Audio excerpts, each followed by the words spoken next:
Bhadram karnebi shrinuyama deva. Bhadram pashyemakshabhiryajatraha. Sthirairangai tushtavagam sastanubhi. Vyashema devahitai yadayuhu. Swasti na indro vruddhashravah. Swasti na pusha vishwavedah.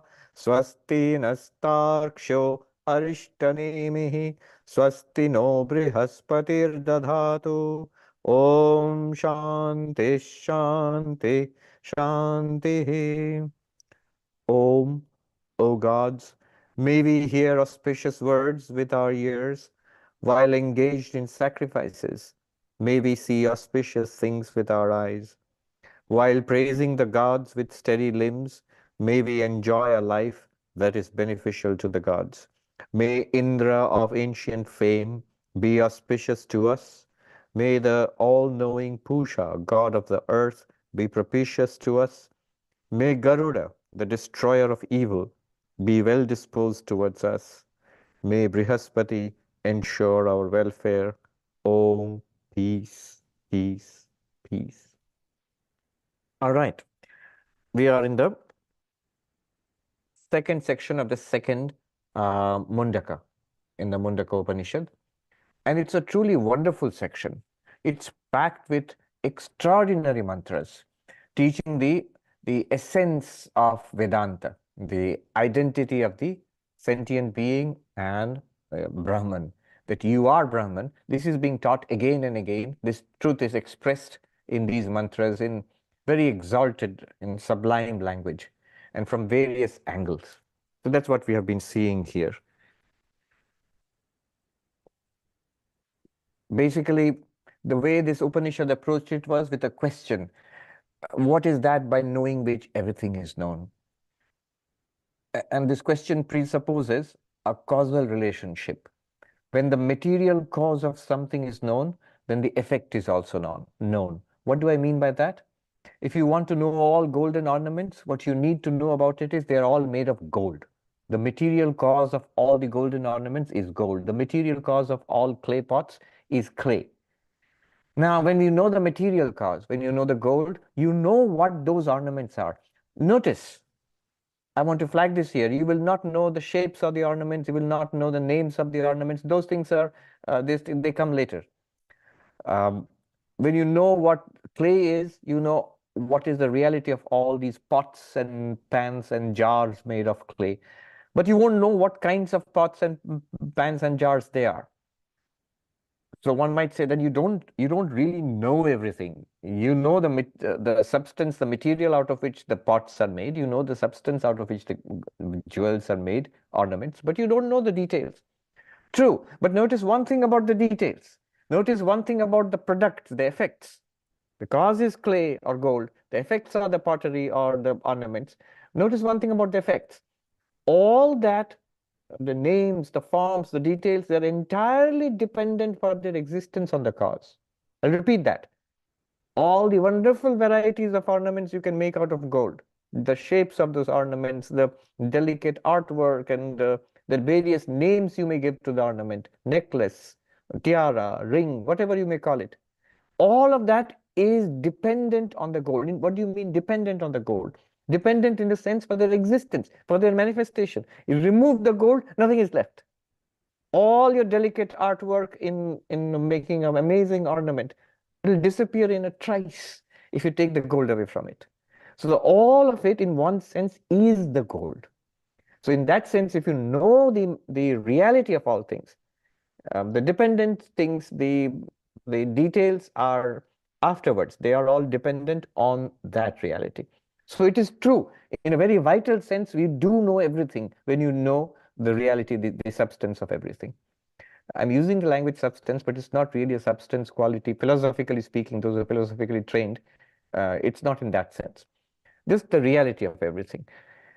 So the claim here is there is actually one thing which is at the heart of all things. And if you know that one thing, you know all things. And then the question will arise, all right, so what is that one thing? What is this Brahman, which is that the reality of all things? And how do you know it? And the answer is interesting. You have to know it within yourself first. You are amidst all things. There are many, many things in the universe, and you are there also. We are all there. You have to find that reality, Brahman, within yourselves. We have to find it out what we are in reality. Then we will find Brahman, because after all, it's the reality of everything, so it must be my reality. And when I find that Brahman, I will discover, to my amazement, I know everything. Because that Brahman is not only my Atman, the very essence of what I am, the truth about myself, it's the truth about the whole universe. So by knowing yourself, you know everything. What was the question? What is that by knowing which I know everything? And the answer was that, of course, he talked about two kinds of knowledge, the higher knowledge, the lower knowledge. The higher knowledge is the knowledge of Brahman. The lower knowledge is all kinds of knowledge. Higher knowledge is the knowledge of the cause. The lower knowledge is the knowledge of the effect. The higher knowledge is taught in the Jnana Kanda, knowledge section of the Vedas. The lower knowledge is the ritualistic portion taught in the Karma Kanda of the Vedas, and so on. All of this we saw. But the claim was that there is this one reality by knowing which we can know everything. And that reality is Brahman. The word used often in this Upanishad was Akshara, the imperishable. Pointing to an interesting thing, that ultimate reality does not perish, does not come into being, does not go out of being. But all the effects, everything that is produced or appears from it, manifested from it, they all share that impermanence. They come into being and they seem to last for a while, and then they go out of being. So the Akshara. Now, by knowing this Akshara, you know everything. That would be the answer to your question. But then this leads to a further question. How do you know the Akshara? You investigate yourself. You ask the question, who am I, or what am I? Am I this body? Am I this mind? Or is this something beyond? And we find that there is something beyond. There is this one thing called consciousness, which is revealed when we investigate ourselves. And just by the way, I was listening to a talk by one of my favorite physicists, Sean Carroll, as good a materialist reductionist as you can ever have, but a very nice guy. And in a debate with somebody somewhere, with Alan Wallace. Alan Wallace is a very well-known Buddhist teacher and an academician. He is thoroughly well-trained in Tibetan Buddhism. He is a noted academic and has written many books.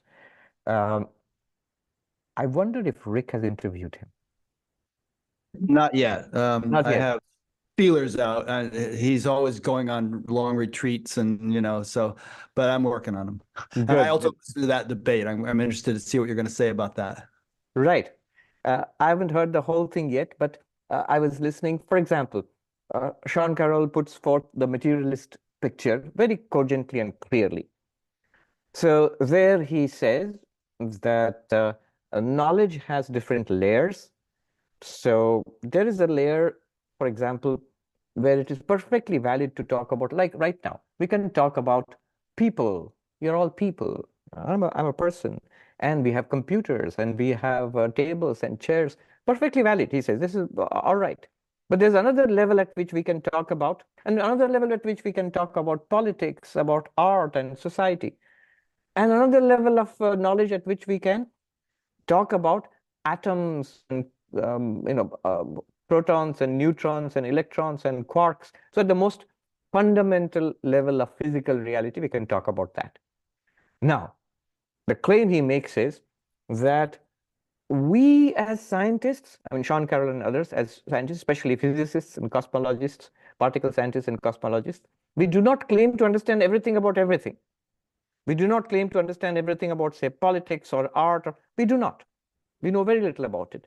However, he says we have a fairly clear picture of what this physical universe is at its most fundamental level, at the level of electrons and protons and neutrons and quarks and so forth. All right. So he says that's the first claim number one, that it's pretty complete. The picture is pretty complete at that level. There are certain loose ends, big loose ends, but it will not fundamentally modify what we know about the general nature of the universe, the fundamental reality of the universe. So that's big step one. Now, the second big claim he makes here, so far, everybody should be fine with it. But what follows from this is devastating. He says, second thing which follows from this is, since we know the physical reality pretty thoroughly, we can claim now next that certain things are not possible. For example, you do not exist after death. So that's a whammy. Because we know the nature of physical reality. So we know the nature of your bodies. And when the bodies die, we know nothing is carried over to some other existence. There is no transference of any kind of energy or particles to anything else. So clearly, that's the end. So there are huge consequences of this worldview for something like religion, for example. So of course, Alan Wallace responded to it from a Buddhist perspective. But right there, if I were there, what I would have said is, notice Sean's language, what Sean says. I know that there is nothing left over when a person dies, except the dead matter of the body. I would have said, look at the language you're using. I know. In your knowledge. What is this knowledge? So you're already assuming then what knowledge is, consciousness is, awareness is reducible to electrons, protons, neutrons. And at that point, Sean would have to admit, yes, I am assuming the brain, which is made of electrons, protons, neutrons, and other even more fundamental particles, is all that you need to explain consciousness. And this is where we differ, greatly so. And this is where there is a very serious jump, what is called an explanatory gap, which even Sean will have to admit. They'll have to admit that we don't know, we have literally no clue how the brain is supposed to produce consciousness. This is where the hard problem of consciousness comes in. And this is from a philosophy of mind perspective, from a neuroscience perspective. I'm not just saying from a Vedanta perspective. So it is not complete. And the gap is right there in the language that Sean is forced to use. We know this. What is knowing? What is knowledge? What is consciousness which is behind knowledge? Is that reducible to brain? And is it reducible to atoms, protons, and so on? Nope. Or to give more emphasis, it's the American nope. So it's worth, even from a scientific perspective, it's worth pausing and not taking that big overconfident jump saying that, no, there is nothing that can exist after death. Yeah, anyway, that's just by the way. I was also thinking, a second footnote here is that how would you go from what Sean Carroll is saying to what we are discussing here? Mundaka Upanishad, what it is saying. And I was thinking, you have to say 5 knots or 5 nopes. There are 5 big steps you have to take to go from what Sean Carroll is saying, the mainstream physics today, to Advaita Vedanta, or at least to what the Upanishad is saying. 5 no's. First, consciousness, first step, first no, consciousness is not brain. Second step, consciousness is not mind. There's another huge step you have to take. Third step, consciousness is not an object, not object. Fourth step, consciousness is not many. Fifth step, last, consciousness is not two, non-dual. Let me sum up those steps from mainstream science today to the Vedantic worldview. Five steps, and all of them are not. Not consciousness is not brain. This is where the huge debate now is. The hard problem of consciousness and everything is at this level. Step 1 only. Step 1 only. Not brain. Consciousness is not brain. Second, not mind. Consciousness is not mind. This is, I think, the next frontier. And you have to go even further. Consciousness is not even an object.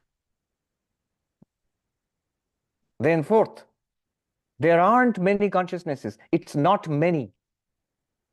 That is where you transition from Sankhya to Advaita. And fifth, there is nothing other than consciousness, not two.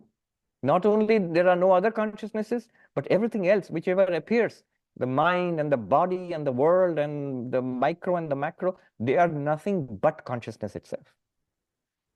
This is where you reach Advaita Vedanta. And as you can see, at every step, huge amounts of philosophical spade work have to be done.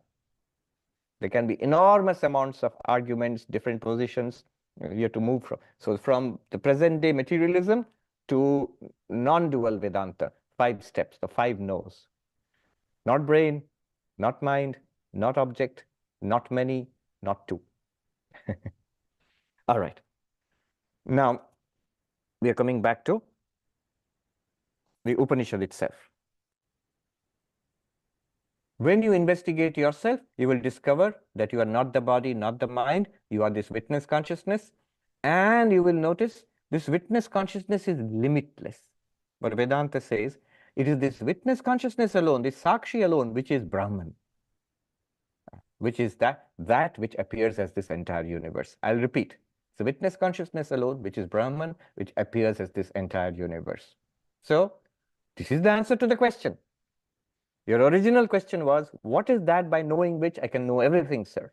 And the answer was, by knowing Brahman. What is Brahman? It is the material, it is the cause of the entire universe. Just like gold for ornaments and clay for pots and water for waves, similarly, Brahman is that existence which is appearing as the entire universe. Next step, how do you discover or know that Brahman? Because I want to know it. Well, you have to know it as yourself. And how do you know it as yourself? Investigate what you are. You find that we are deeply mistaken about what we are.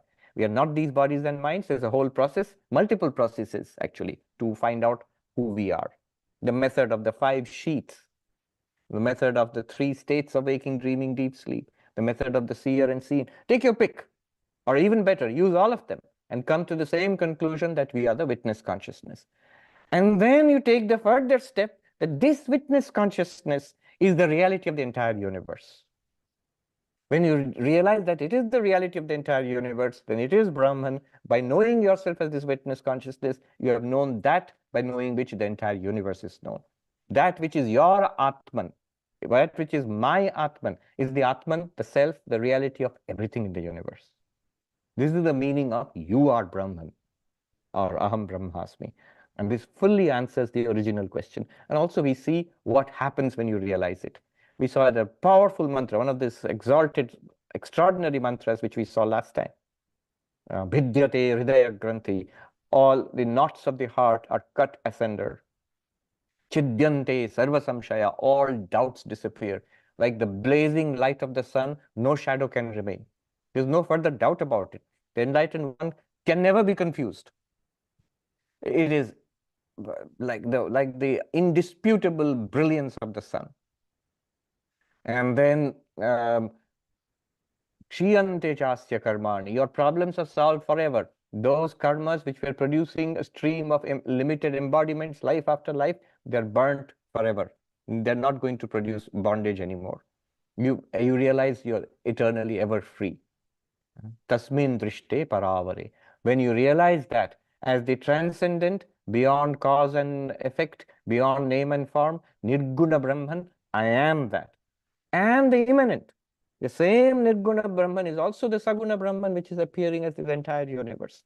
When you realize this, you're free. So that was the powerful verse which we read earlier, the 8th verse, 8th mantra. I would urge all of us also to use these in our practical life to see if this is true. Just imagine that this is true. And then you begin to see how it solves my problems. How it solves my problems at the deepest level, at the most fundamental level. After this, one can say there is really no cause for complaint anywhere. At least from my perspective, the problem is solved. At the most fundamental philosophical level, at the most fundamental existential level, my problem is solved. Yes, if I want to do further work, like I want to calm and focus my mind, yoga is very useful there. I want to fill my heart with joy and love, bhakti is most useful there. I want to be of good service to the world, karma yoga is most useful there. They are all glories and manifestations which will work easily when we are centered in our real nature, that I am Brahman, if that is clear, then at the deepest level, I have no problems. Otherwise, it's a struggle all the time. It's a struggle to be unselfish in karma yoga. It is a struggle to have faith and believe in God and have love for God. It is a struggle to focus and calm down the mind, as long as we think we are this limited body mind. Now we move on. Verse number 9, mantra number 9. Hiranmaye pare koshe virajam brahma nishkalam tat shubhram jyotisham jyoti tadyad atma vido viduhu. Translation by Swami Gambhirananda ji. In the supreme bright sheath is Brahman, free from taints and without parts. It is pure and is the light of lights. It is that which is which the knowers of the self realize. All right. So what's going on here? These are powerful mantras. The last three mantras of this section, the section which we are reading now, this wonderful section. It's all of Vedanta is really packed into this section. The last three mantras summarize the whole teaching. Shankaracharya says, so let me read from Shankaracharya's commentary. Shankaracharya says, Uktasya eva arthasya sangshepa abhidhayaka uttare mantraha trayopi. The remaining three mantras, the three mantras which are going to come now, 9, 10, and 11. These three mantras are going to summarize the teaching already given. The central teaching, Ukta Artha, which has already been taught, that's going to be summarized now. All right, let's take a look at this mantra. Atma vido viduhu. Those who know the self, they know this truth. Which truth? That by knowing which everything is known. Remember, that by knowing which everything is known. Who knows this? Those who know themselves. Look at the link. My question was, tell me that by knowing which everything is known. For a physicist, this would mean the grand unified theory or the theory of everything, an equation, one equation to explain everything. But here he says that the self, those who know themselves. Sri Ramakrishna says, those who know themselves, they know God. Manush নিজেকে চিনতে পারলে ভগবানকে চিনতে পারে. So if you, as the person who realizes who they are, they also realize what is God. It's the same thing. So Atma vido vidohu, those who know the self. But how would you know the self? Hiranmaye pare koshe. What language? In the radiant golden sheath, supreme golden radiant sheath. Sheath, kosha. Pare kosha, the supreme sheath. And what kind of sheath is it? It's radiant, it's golden, Hiranmaya. What does it mean? Who you are is to be found where? It is to be found within yourself. Where within yourself? In yourself, in the sheath which is yourself, within yourself. What kind of sheath? The highest. And what's its nature? Hiranmaya, radiant. What does he mean here? He says, what we normally think of ourselves, here, this person, this is actually like a system of caves at the core of which lies the real self. It's like a system of sheaths, coverings, that which covers. Shankaracharya will explain. Like a sword is covered by the scabbard. You put the sword, sheathe it in a scabbard, like that. Don't take it literally. It's not that there is the Atman somehow inside and you can pluck it out with tweezers, get a procedure done. Can you please, doctor, remove my Atman from the rest of this messy body mind? That can't be done, because this body mind is literally the Atman. But in what sense? So there is one way of discerning the Atman, which is called the method of the 5 sheaths, which is very clearly taught in the Taittiriya Upanishad. So you start with the outermost, with the most obvious, the body. And this body is, we have done this earlier also, Annamaya, a product of food, what we eat and drink that is transformed into this body. And we are immediately asked to notice that it is clearly changing. It is born and it ages and it is subject to all kinds of ups and downs, and finally it dies. And I am the same one. I intuitively feel I am the same entity, person, sentient being, but the body has changed dramatically. So changing, I am unchanging. I cannot literally be the body. The body is intimately close to me, but I cannot literally be the body. We can say, yeah. And then next, more subtle argument. This changing and unchanging is a bit of a quibbling, but still, more subtle argument would be the body is an object to all my senses. So just as these things are objects, I am not an object. This computer is an object. I am not a computer. I'm not the object. This book is an object. So whatever is an object to my senses, I am not that. This is something that we intuitively agree. I'm not a thing. I'm a person. I'm the subject. This is literally how we define ourselves. I'm the subject, and to me, other things are objects. But then we are invited to see this body as an object. It's an object to your senses. You can see it, hear it, smell it, taste it. It's literally the definition of an object.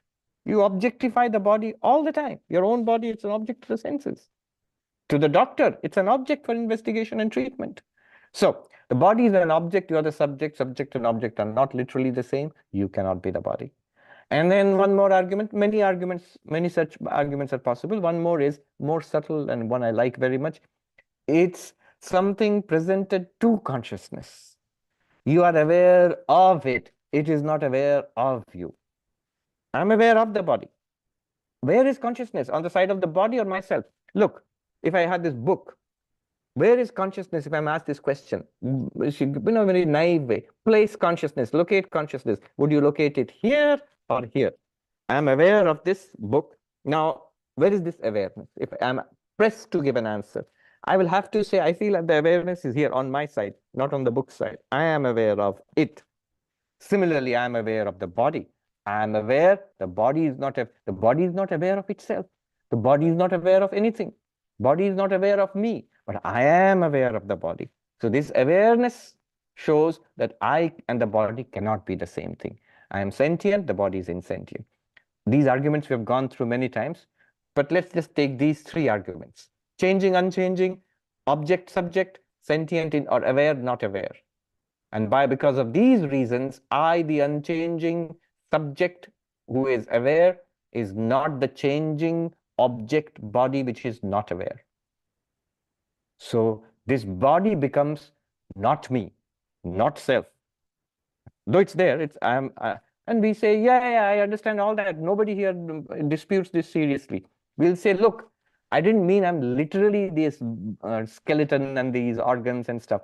I mean, I am embodied. That's what I mean. When I say I'm the body, I meant I'm embodied. So I'm not the body, but I am embodied. Body then becomes like a sheath which is something that covers. So imagine the self, I'm claiming the self is somewhere in there. So I am in here, I'm embodied. And the body is like a sheath to me. It's not something alien and distant, but I'm embodied here, it's a sheath to me. So that's what's meant by a sheath. And I'm not going to go through the whole 5 sheets analysis here. I'm just an example about the body. From the body, you go to the next, phenomenologically the most present, that which comes up in your awareness. If you want to make it more subtle, look at your body. What is pervading the body, but more subtle than that? It is life itself, prana, breath. So am I life signified, represented by the breath, prana? The same arguments, changing and unchanging. Is it an object? And am I aware of it, or is it aware of me? It will show I am not literally the breath. And then you make it a little more subtle. The breath is also a sheath. The body is a sheath. The breath is another internal sheath. Prana is an internal sheath, but still a sheath, not me. Make it a little more subtle. What is subtler than the breath? Look inwards. You will find emotions, perceptions, thoughts, memories. The mind. The mind is the subtler sheath. Same argument will apply. I'm not even the mind. Why? Changing, unchanging, subject and object, sentient, insentient. Now the mind has a higher function, the most brilliant, radiant function of the mind, intellect. The capacity to understand, comprehend, by which Sean Carroll does his cutting-edge physics work, and by which philosophers like David Chalmers will come forth and say he is wrong about consciousness, by which the Upanishads we are trying to understand is that function of the mind called the intellect. It's the most radiant part of the mind. The being radiant, it is called golden, shining, Hiranmaya. What is Hiranmaya? The radiant intellect. But that also is a sheath. It's not me. I am not intelligence. I am intelligent, but I'm not intelligence itself. It's also like a very abstract kind of covering for me. Why? Apply the same arguments, changing and unchanging. Does our understanding change? Of course it does. It better. That's how science and everything progresses, because our understanding changes. Then am I the same person who moved from not understanding to understanding, from ignorance to knowledge? Yes, I better be. That's how we learn. In that case, I am the same one. The understanding changed from ignorance to knowledge. Therefore, understanding is subject to change, but I did not change. Changing, unchanging cannot be the same thing. Otherwise, I wouldn't have been able to claim I was ignorant. Now I know. Then that I must be the same. Then subject and object. Even the intellect is an object. Then sentient and insentient. Even the intellect is not aware. By the way, the mind and the intellect seem to be aware. In fact, the only things that seem to be aware to us, if we look inside ourselves, are the mind and the intellect. Why do they seem aware? The next mantra will tell us. But by themselves, they are not aware. They borrow their awareness from you.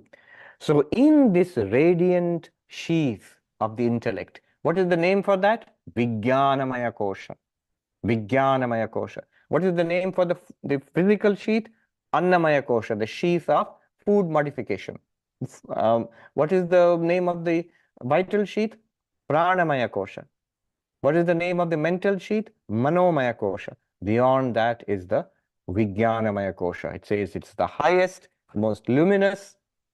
Those who have studied Vedanta will say, aren't you forgetting the Anandamaya kosha, the last one, the most subtle? Yes, but the Anandamaya, two things. One is, it is basically the seed form of the Vijnanamaya. It's when this Vijnanamaya goes to sleep, that's what you call the Anandamaya. The mind has stopped functioning. And second, it is only in the Vijnanamaya that knowledge will arise.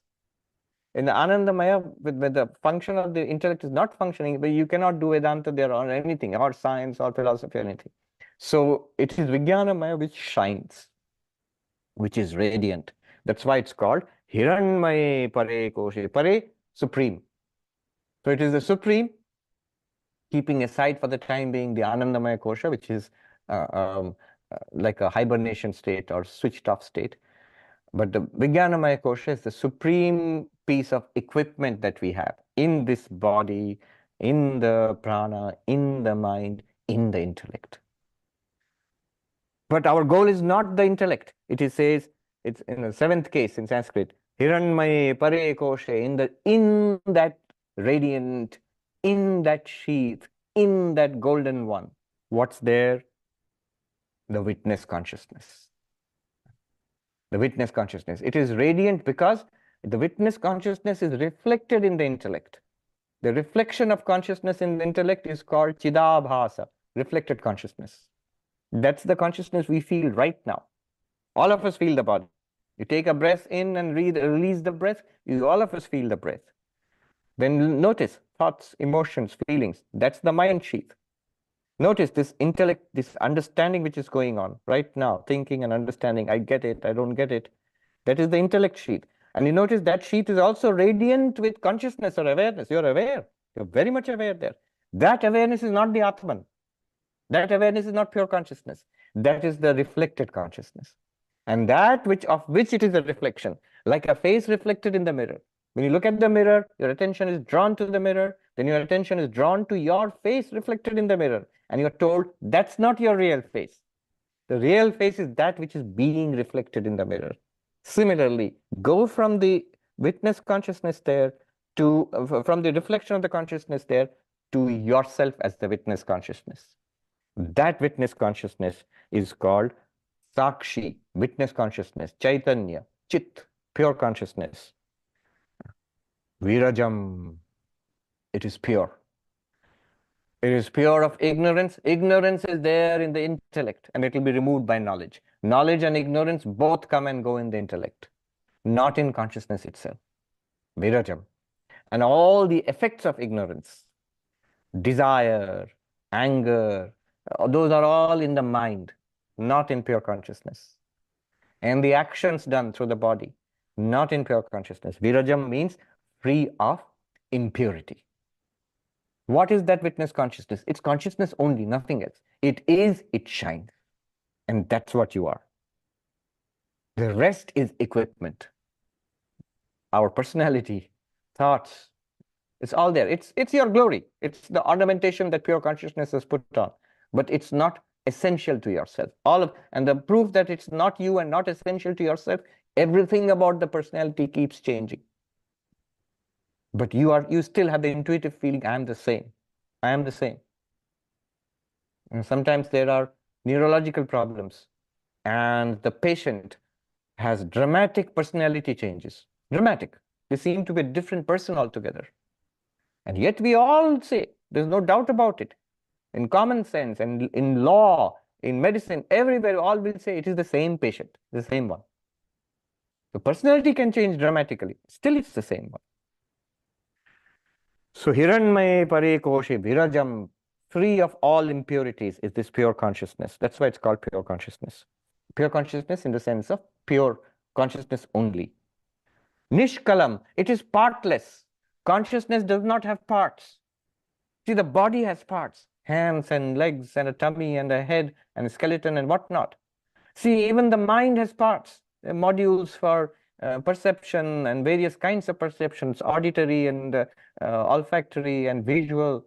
The emotions are there, memories are there. Memories are again short-term and long-term. So many components. Our whole physical body mind is a modular thing. It's an amazing machine. It's a machine, however. That's what's being pointed out. But you, the pure consciousness, are nishkalam. There are no parts of pure consciousness. It's not whole or part. Even we give examples of wave and ocean, water and wave and ocean. So it might seem that, so there is one ocean and we are parts of it. Pure consciousness is not like that. It doesn't have, it's impartite, indivisible, nishkalam. Just as a little aside here. This also sets aside the Vishishtadvaitic idea that the ultimate reality has parts. The ultimate reality is one composite organic whole, Brahman, of which we are all parts. A bonfire of which we are all sparks, using Upanishadic language, in this very Upanishad. Of which then all sentient beings are parts, and the insentient universe are parts, and there's a whole composite organic unity. That's Brahman. No. This language says it's impartite. There is no parts to it. What is this? It's I, it's you, your reality. But the Upanishad says Brahma, the reality of the universe. It is the answer to your question. Tat Shubhram, it is pure beyond any possibility of impurity. You have purified yourself from body, mind, intellect, and witness consciousness. But this Brahman is pure in the sense that even when the universe is there, we will see, even when the universe is there, its native purity is untouched. Tat Shubhram, and you are that. And then, further, in what sense am I pure consciousness? Jyotisham Jyoti, you're the light of lights. Everything in this world is lit up by the sunlight. But the sunlight is also lit up by your eyes. If you close your eyes, there is no sunlight. The world will disappear if you close your eyes. But even your eyes are lit up by the mind. If you don't pay attention, then nothing will be obvious to you at all. And your mind is lit up by the consciousness reflected in the mind, Chidabhasa. But that comes from your original consciousness, which you are. So you are the light of lights, Jyotisham Jyoti. This is the language we sing every day when we sing the hymn in the evening, Vespers, Khandana Bhava Bandhana for Sri Ramakrishna in all the ashrams of the Ramakrishna order. At the very end, Jyotira Jyoti, Ujjala Riddhi Kandara. Swami Vivekananda writes there, what is Brahman? What is God? Whom are we performing this ritual for? The light of lights illumining every heart. Heart here means this one. Hiranmaya Pare Koshe, the radiant golden sheath, the supreme sheath. That light which illumines every intellect. So that's the idea of God here. This is the identity of Brahman and Jiva. Whom are you doing arati to? You are not doing arati, the ritual, to yourself. You are doing the ritual to God. But what are you singing there? The light of lights in every heart. Light of lights shining in my heart. You're talking about your real identity there. So this is it. Jyoti Sham Jyoti, light of lights. And that light of lights is not something outside. It's you, the real you. Tad yad atma vido viduhu. What is that light of lights? I see, it's me, it is I, the real I. But this is the answer to the question which was originally asked. What is that by knowing which everything is known? When you realize yourself as that light of lights, next step, take a look. Everything that is in this universe is nothing but that light. How so? How so? Didn't we just separate ourselves from, I'm not the body, not the prana, not the mind, not the intellect, I am the witness consciousness. We have separated ourselves. But then now we are saying the mind and the intellect and the body and the prana and the entire universe is nothing but that witness consciousness. The way to understand this is by our dream example. I can trot out that dream example, it makes it very clear. In your dreams, you are there and you inhabit a world which you don't know it's a dream. There are people and trees and sky and earth and animals, and you are yourself there. You can see your own body. It's part of a world. But when we realize it's a dream, we realize the whole thing was I, the dreamer. That person in the dream, that was I. And the entire dream world and every other person in the dream, that was I. And they were not really there. What was really there was I and I alone. The dream person, I, the dreamer, was the self of the dream person. But also the entire dream universe, I, the dreamer, was the self of that entire dream universe. So if this is clear, now apply it to that witness consciousness which you have discovered. So when you have discovered yourself, the entire universe which appears to you is nothing but that witness consciousness. You will notice that when we make that breakthrough and we realize, we will see that that witness consciousness itself is that which illumines every bit of our experience. Not only illumines, it is that which gives existence to everything that we experience. In fact, it is the only existence that there is. It is like the dreamer in the dream. It's like the clay in the pottery. It's like the gold in the ornaments or the water in the waves. Every bit of the waves has no existence apart from the water, just the water itself. Every bit of the ornament is just the gold itself.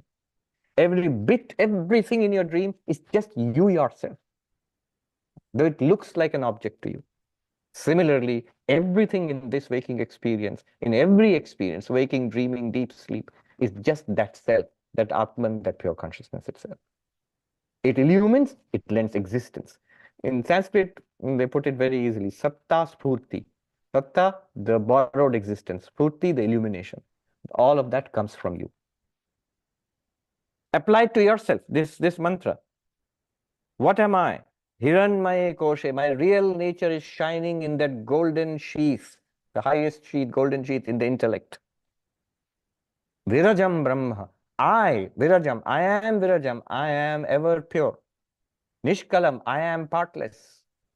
Then I cannot be the body. The body has so many parts. I cannot be the mind. The mind has so many components. Tat Shubhram, I am permanently, eternally pure. As what? I am the light of lights, Jyoti Sham Jyoti. I am that which I have realized myself as that pure consciousness. This is the answer to the question, what is that by knowing which everything is known?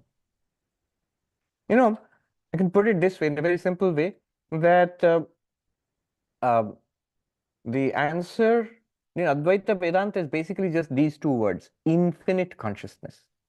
Infinite consciousness. First, realize the nature of consciousness, that I am not the body, not the mind, I am the witness consciousness of everything. Realize that first. Second, notice that it is limitless. There is nothing other than consciousness. Whatever appears as a second to consciousness, the object of consciousness, is nothing but consciousness. That's it. That's Advaita Vedanta. Then you are everything. You are Brahman. Just these two words, infinite consciousness. All right, let me go ahead. The next mantra is one of the most famous mantras in the entire Vedantic literature. We've already seen it in Kathopanishad. We will now see it in the Mundaka Upanishad. You find it in both the Upanishads. It was one of Swami Vivekananda's favorite mantras. Let me read the mantra and the English translation. We have heard it again and again. This is the source. न तत्र सूर्यो भाति न चन्द्रतारकं नेमा विद्युतो भान्ति कुतोऽयमग्नि तमेव भान्तम् अनुभाति सर्वं तस्य भासा सर्वमिदं विभाति. The sun does not illuminate, nor the moon, nor the stars, nor do these flashes of lightning shine there. How can this fire do so? Everything shines according as that shines. By its light, or literally his light, all this shines diversely. All this shines diversely. Natatra suryo bhati. So the sun cannot illumine that Atman. What's going on here? Two things. That phrase, the light of lights, is being elucidated here. What is the nature of pure consciousness is being pointed out here. Second, how to know that? That's also being pointed out here. It was said in the earlier mantra, this Brahman is what the knowers of the self realize. That means, in order to know the answer to the original question, what is that by knowing which everything is known? Answer, Brahman. How do I know Brahman? You have to know yourself. Oh, the Atman, the self, I have to know pure consciousness. Good. The next question will be, how do I know myself as pure consciousness? How do I know that light of lights? Answer, of course, you cannot know it as you normally understand knowing, but that is now being explained here. What would it mean to know yourself as pure consciousness?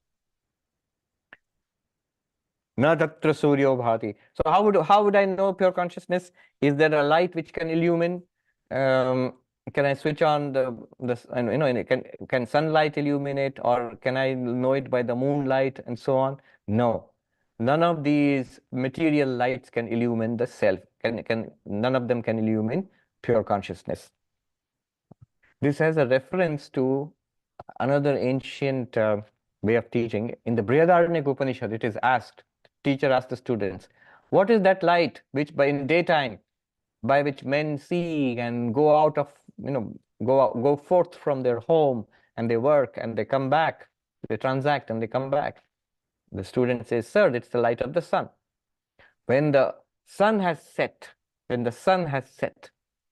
what is the light by which men can see and go forth from their home and they transact and they come back? Why, sir? That is the light of the moon. When the moon has set, when there's no moon, maybe new moon there is no moon in the sky, absolutely dark. What is that light by which men can transact and see and go forth and come back? Why, sir? You can say it's light of the fire. He said light of the fire. You can add light of the stars or maybe lightning, though that's not dependable. But light of the fire. Why? You can light a fire. When the fire is put out, when the fire is doused, what is that light? So finally he'll go on. Beyond that is imagine it's completely dark. No sunlight, no electric light, no fire, nothing. How do you know when somebody is there? And the student says, by the light of the voice. The speech is that light. You say, I am here. Are you there? It's so dark, I can't see you. Yes, I am here. By a voice, Voice is your light. When the voice has fallen silent and so on. So finally, how does a person know? For example, how would you know you are there? The mind. And you go further. Finally, you come to consciousness. It is that light within the mind which illumines everything. That light, what is the definition of a light? A light is that which illumines everything else, which is not evident without a light. So the room is dark, full of objects. Nothing can be seen without a light. When I switch on the light, I can see everything, number one. And number two, to see the light itself, I don't need another light. To see the light itself, I don't need another light. To see any object, I need light. But to see the light, I don't need another light. So what's the light? That which reveals itself and reveals everything else. The non-luminous objects are revealed by the luminous objects, and the luminous entities don't need other luminous entities. So a light is which is self-revealing and reveals others, reveals itself and reveals others. That's the definition of a light. So obviously the sun is the most spectacular of lights. When the sun is not available, it's the moon or the stars or brilliant flashes of lightning, vidyuta. And if nothing else, our mere mortal fire, the little fire which you can light the lamp.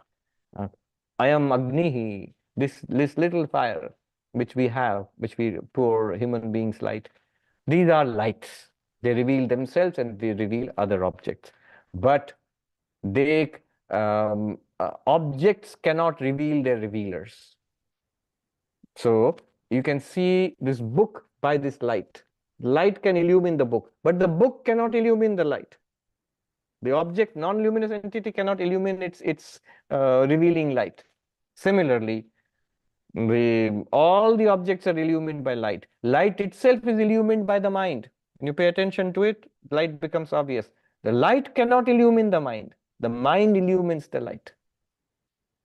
If that is clear, then go one step further.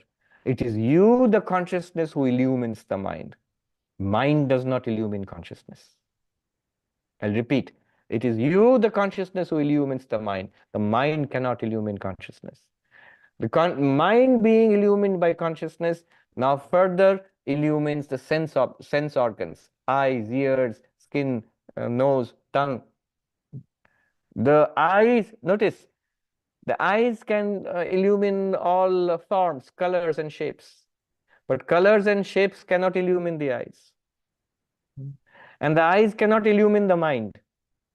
The mind can illumine, the mind can objectify, can know. The mind can know the eyes. The eyes cannot know the mind.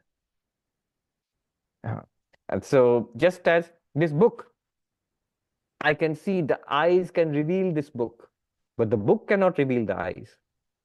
What do you mean by reveal? No. I can know the book with my eyes. But the book cannot know the eyes, which are knowing it. Similarly, I can know whether my eyes are open or eyes are closed by the mind. But the eyes cannot know the mind. Similarly, I can know the contents of the mind because of me, the consciousness. But the contents of the mind cannot know consciousness. Right. So this is what it says here. Tameva bhantam anubhati sarvam. That shining, consciousness shining, you shining, all the rest shine, in series. You shining, the mind shines. The mind shining with borrowed consciousness. The senses shine. The senses shining, we see, hear, smell, taste, touch. The world shines. The world cannot reveal the senses. The senses cannot reveal the mind. The mind cannot reveal you, the consciousness. But you, the consciousness, can reveal the mind, through the mind, the senses, through the senses, the world. This is the meaning of the term, Tameva bhantam anubhati sarvam. It also gives you a clue how to know yourself as pure consciousness. Take up any bit of knowledge. Oh, I can see the book. But what is revealing the book? The eyes.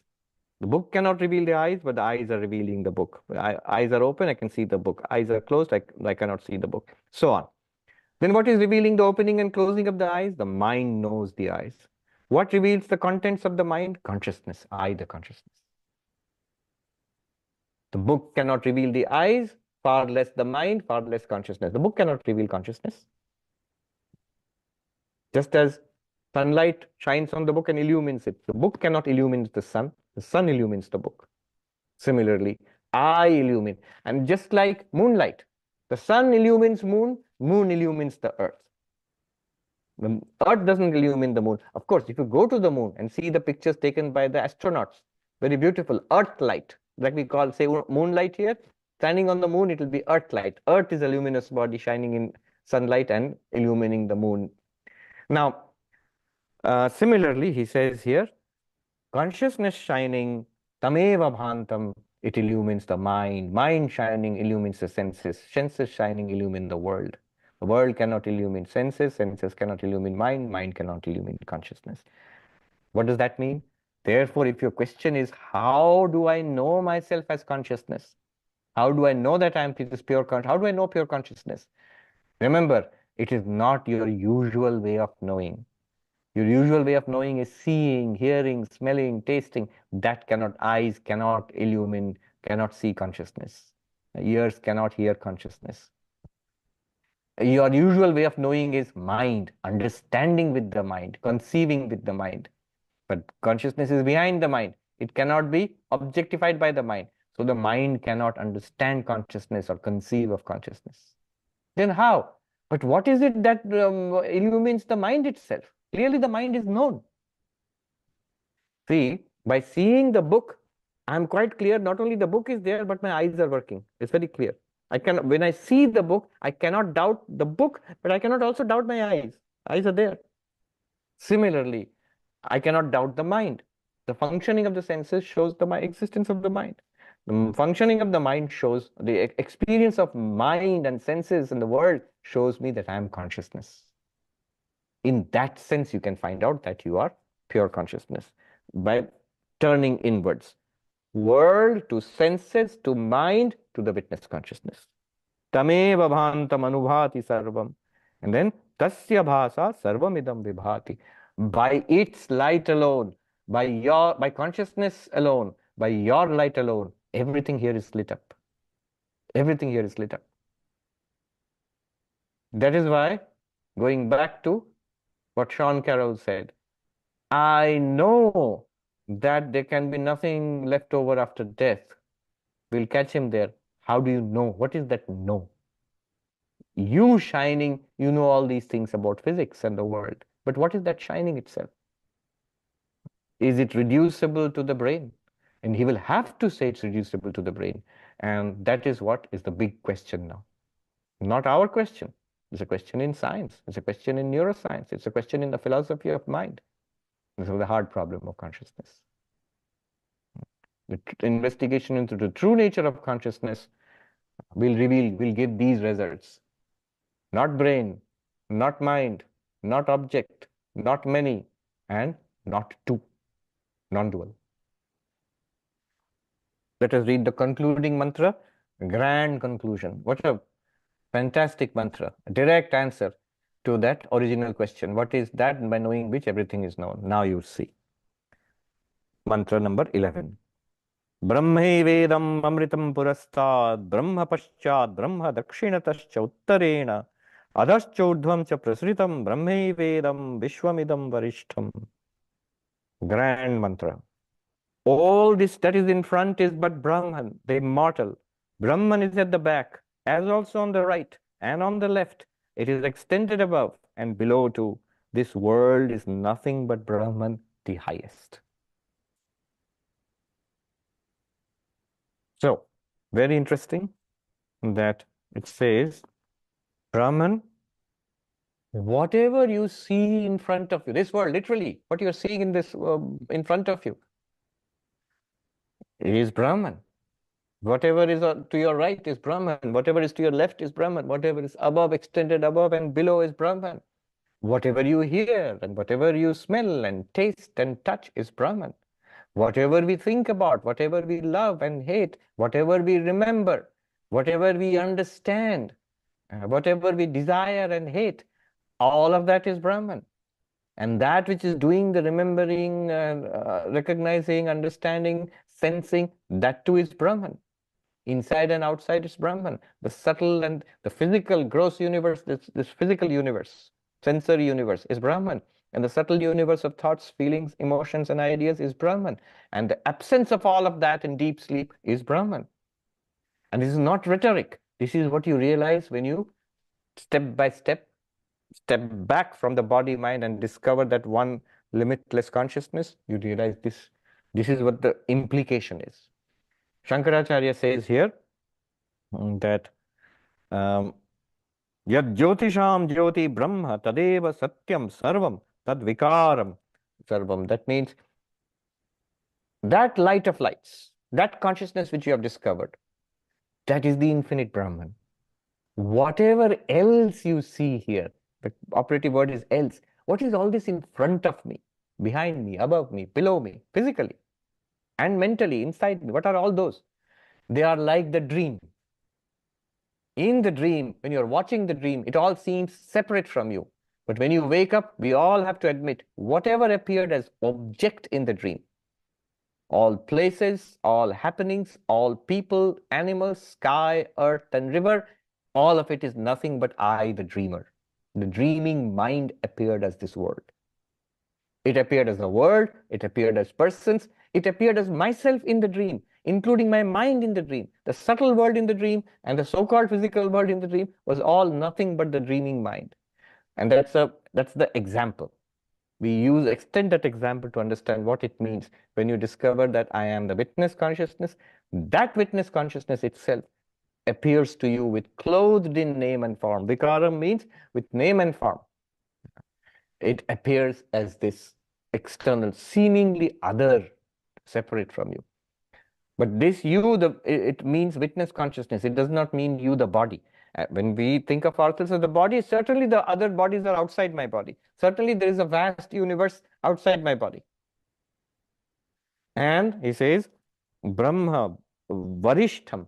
This is the, Shankaracharya says, Paramartha Satyam, the absolute truth. What we are talking about here is the absolute truth. Just like Sean Carroll said, I was just thinking, Vedanta will also say there are layers of truth. And it's perfectly all right to say, I am a tiny part of the universe, but then you're talking of yourself as a body. I am a suffering individual, then you're talking of yourself as a sentient being. And that's perfectly valid.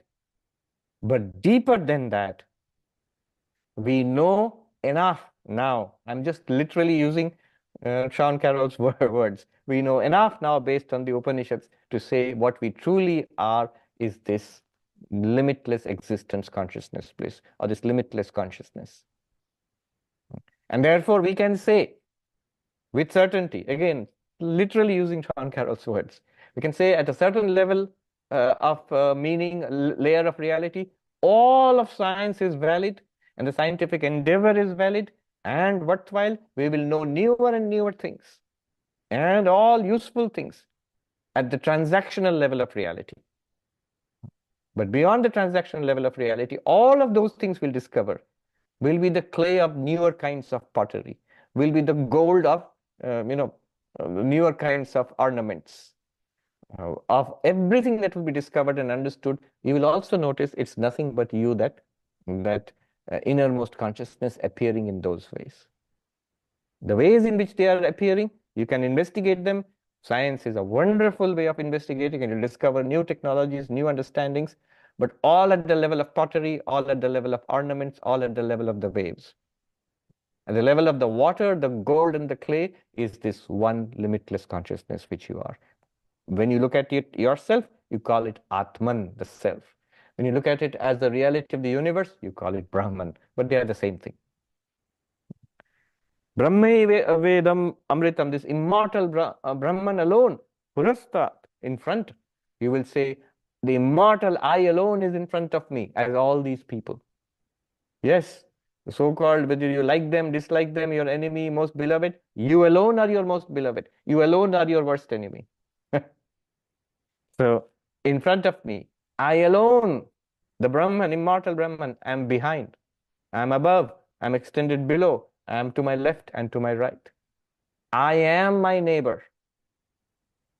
I am my neighbor. Then, Brahme Vedam Vishwamidam. Literally, I am the world. Vishwamidam Brahmeva. What is this world? It's Brahman. What is this world? It is I. It is literally I.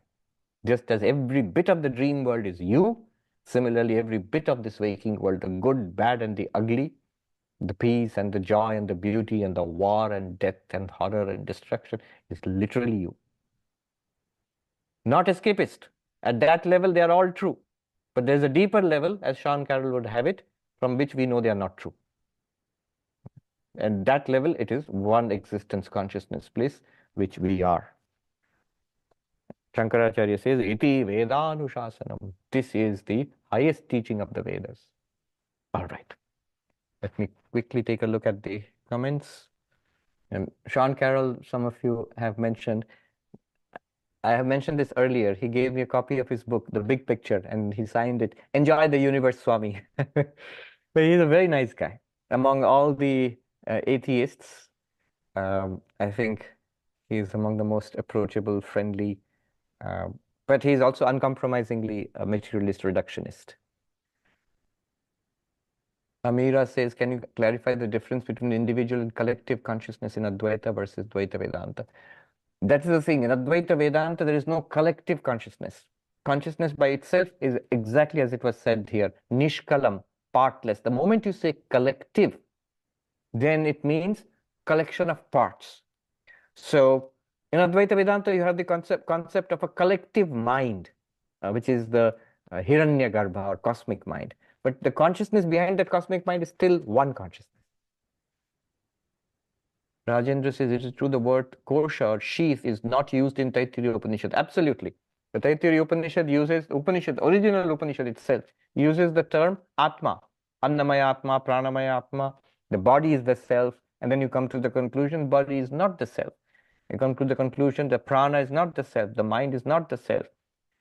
But the term kosha is introduced in the commentary by Shankaracharya. He says, kosha means sheath, like a sheath covers something within the sheath, and it is not what it covers.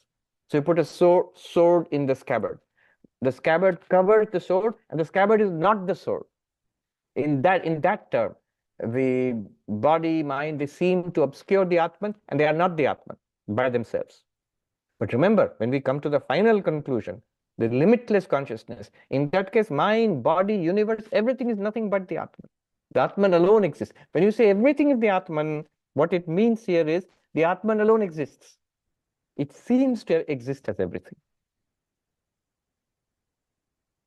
Alpana says, is the mind lit up by Sakshi or Bachidabhas? Ah, yes. So, the moon is lit up by moonlight or sunlight? You'll have to say both. It's some sunlight, but it requires the moon also to become moonlight. Without the moon, there wouldn't be any moonlight. So you can't just say the moonlight is only the sunlight. The moonlight is the sunlight, but reflected from the moon. Chidabhas, reflected consciousness, needs the mind. Consciousness reflected in the mind. What is it? Is it pure consciousness? Is it mind? It is mind, but it appears only because of the presence of pure consciousness. Just as your face in the mirror. Is it a mirror or a face? Well, clearly it's not a face. It is the mirror, and yet it's not just the mirror. Without your face, it wouldn't appear like that. Om Shanti Shanti Shanti Hari Om Tat Sat Shri Ramakrishna Arpanamastu.